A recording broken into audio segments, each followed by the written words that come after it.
Assalamualaikum warahmatullahi wabarakatuh. Perkenalkan saya Gracia Rifana Mango dengan NIM G701240212. Saya dari kelas A, praktikan praktikum analisis farmasi. Jadi tujuan pembuatan video kali ini adalah untuk memenuhi tugas pendahuluan praktikum analisis farmasi. Percobaan yang ke-6.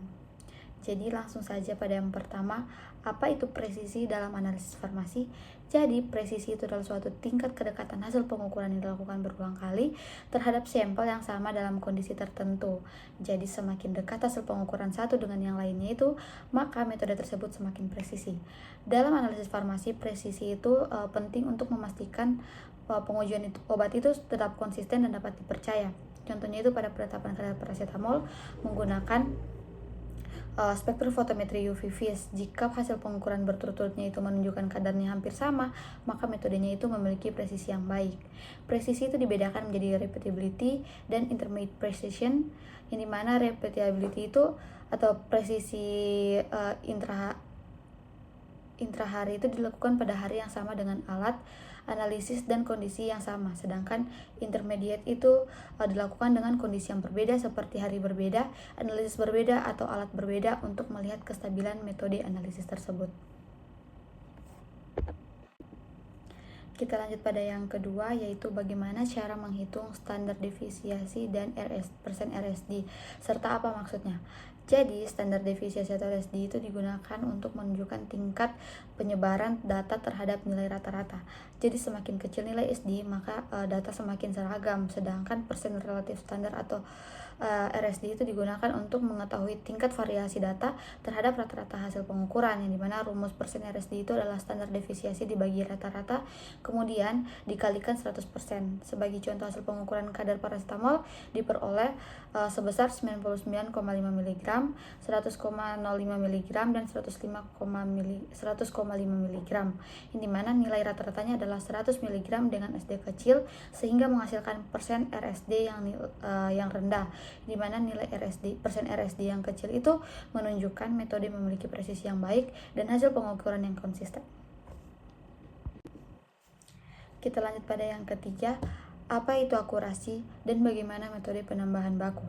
Jadi, akurasi itu adalah tingkat kedekatan hasil pengukuran terhadap nilai sebenarnya atau nilai yang diterima sebagai nilai benar. Jadi, akurasi itu menunjukkan ketepatan metode analisis dan menentukan kadar suatu zat. Salah satu metode untuk menentukan akurasi adalah metode penambahan baku atau standard addition, yang disebut juga recovery.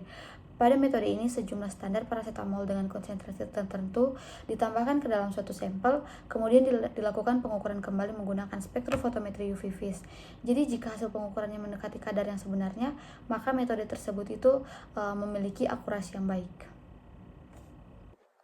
Kita lanjut pada yang keempat, bagaimana cara menghitung persen recovery dan apa yang terjadi jika nilai recovery itu berada pada luar rentang. Jadi, persen recovery itu dihitung menggunakan rumus kadar hasil pengukuran yang dibagi dengan kadar yang ditambahkan kemudian dikalikan dengan 100%.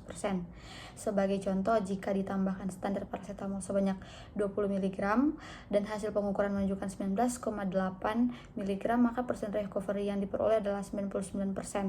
Jadi, nilai recovery yang baik biasanya berada pada rentan 98 hingga 102%. Jika nilai recovery terlalu rendah, kemungkinan terjadi kehilangan zat saat proses analisis atau kesalahan preparasi sampel. Sebaliknya, jika nilai recovery terlalu tinggi, kemungkinan terjadi interferensi dari zat lain atau kesalahan pengukuran, sehingga hasilnya itu menjadi tidak akurat. Lanjut pada yang kelima, mengapa presisi dan akurasi itu penting dalam validasi metode analisis. Nah, jadi presisi dan akurasi itu sangat penting dalam metode analisis karena dia itu menentukan keandalan hasil pengujian obat. Dimana jika metode tidak presisi, hasil pengukuran dapat berubah-ubah walaupun sampel yang diuji itu sama. Jadi hasil pengukurannya itu dapat berubah-ubah walaupun sampel yang diuji sama. Jika metodenya itu tidak akurat, kadar obat yang diperoleh itu tidak sesuai dengan kadar sebenarnya. Jadi pada penetapan kadar paracetamol, kesalahan pengukuran dapat menyebabkan dosis obat terlalu tinggi atau terlalu rendah sehingga mempengaruhi efektivitas dan keamanan terapi pasien. Oleh karena itu, validasi metode analisis itu diperlukan untuk menjamin mutu, keamanan, efektivitas obat sebelum digunakan oleh masyarakat.